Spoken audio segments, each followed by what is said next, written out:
When thousands of blue-collar workers showed up in Ottawa several weeks ago to protest the tyranny being imposed against them, the Prime Minister of Canada refused to meet with them or to speak to them. Instead, he fled the city. And then from his bunker, he called the truckers Nazis. When they still didn't leave the city, Justin Trudeau suspended democracy and declared Canada a dictatorship. The federal government has invoked the Emergencies Act to supplement provincial and territorial capacity to address the blockades and occupations. The Emergencies Act will be used to strengthen and support law enforcement agencies at all levels across the country. This is about keeping Canadians safe, protecting people's jobs, and restoring confidence in our institutions. So let's be clear, this is a defining moment in the history of Canada, in the history of the English-speaking West. The Emergencies Act is martial law. It has never been invoked in the history of that country.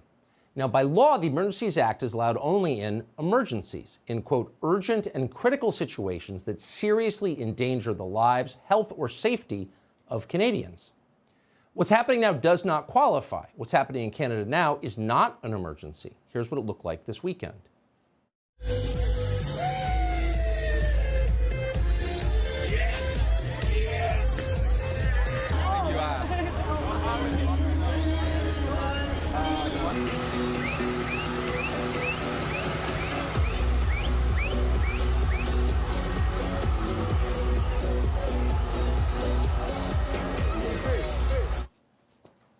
According to Justin Trudeau, everyone you saw in that tape is a terrorist, even the kids in their bouncy castles. Justin Trudeau has unilaterally revoked their civil liberties and authorized men with automatic weapons to haul them to jail. Trudeau was allowed for the arrest of this man, for example, making food for the terrorists. You can receive a free meal, irregardless of what faith you're from, what caste, creed, religion, doesn't matter. It's about the community kitchen. We all eat as one and humanity's equal. So the Seva concept, helping the community, is what we're practicing here today. We're here alongside the truckers in the fight for freedom, and we're doing our part from the Sikh faith. So again, all of these people can now be arrested on sight simply because of where they're standing, but being arrested is the least of their problems. An arrest suggests bail. You can get out of jail. You can't get out of the country Justin Trudeau has just made.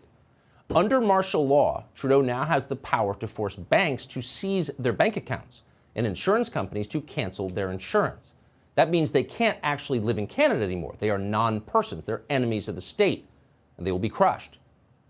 At least one trucker knows exactly what's coming. He has seen it before. He came to Canada from Nicolae Ceausescu's Romania. Why did only people meant to vote? Why 100 people, 180 or 200 people to decide your life or my or another? Let the Canadian people do it. No? It's all corrupt too, all those people voting. It's sad, man, when some people, they decide your life, like 300 people, they decide your life when you are 30 million. Yeah. Let us vote. So is it an overstatement to compare what is happening in Canada right now to what happens in a Stalinist dictatorship? Well, the slogans are different. In the Eastern Bloc, they used to talk about solidarity. In Canada, they talk about diversity. But the repression is similar. Today, Canada's Deputy Prime Minister, by the way, is a former American journalist, maybe not surprisingly, announced that going forward, Justin Trudeau will regulate all crowdfunding and cryptocurrency under the Terrorist Financing Act. Really? So Justin Trudeau is now in charge of all of your finances. He's in charge of cryptocurrency? How does that work? And on what justification? And if that wasn't clear enough, Trudeau's minority government unilaterally just sent another $500 million to the authoritarian state of Ukraine, where the head of the rival political party is now under arrest and where opposition media has been banned. That's the country they're now in solidarity with. You can see where this is going. In fact, it's already there. I'm Steve Doocy. I'm Brian Kilmeade. And I'm Ainsley Earhart. And click here to subscribe to the Fox News YouTube page to catch our hottest interviews and most compelling analysis.